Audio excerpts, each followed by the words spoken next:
The African Energy Chamber, a leading Pan-African energy advocacy group headquartered in South Africa, says the organization has been formally invited to attend the G20 Leaders Summit holding this weekend in Johannesburg.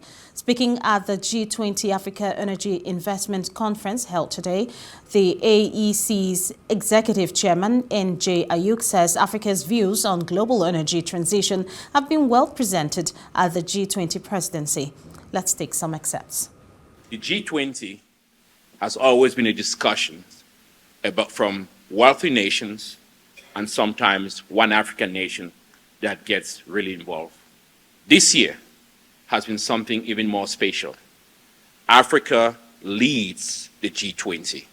South Africa did not just make a G20 about this country, it made it about Africa. And I want to thank the South African government for doing that. Throughout G20 dialogues, we at the Chamber have been involved in one way or the other. But most importantly, this country, its government, engage African leaders all across the board.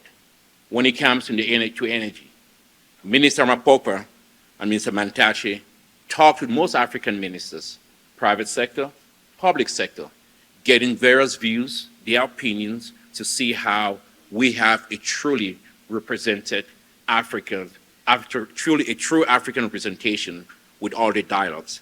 I can report to you, Africa was at the table, had participated, and our views have been heard thanks to South Africa. It showed leadership. And Mr. Mantashe, Minister Mapopa, we thank you.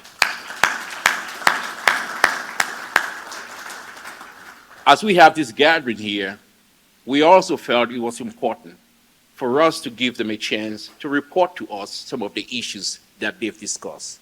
Issues around energy poverty. That's as we sit here, we still have 600 million in our continent and more without access to electricity, 900 million without access to clean cooking. That is a human rights issue and a critical issue of our time. We are still living in Africa that we still need more than $15 billion investment when it comes to refineries, and also a lot more investment when it comes to our energy infrastructure. Because if we don't have that energy infrastructure, then we still keep our continent at a place where it's going to be dependent on external forces when it comes into that. I can report to you today that with the Africa Refiners and Distributors Association, they have been making plans and making moves, getting private sector and really pushing that we participate. It is time for us to look at Africa differently, at a continent that we still have to rely on external forces to invest. But we are still looking at almost $400 billion in African pension funds. But we reside in mostly Western countries, but we have to think different. How do we tap into pension funds to really finance our energy deficit, our energy infrastructure, and give Africans a fighting chance? Because there's nothing we could do, whether you look at renewables or you look at fossil fuels. But when you get this energy, you have to get this energy to people.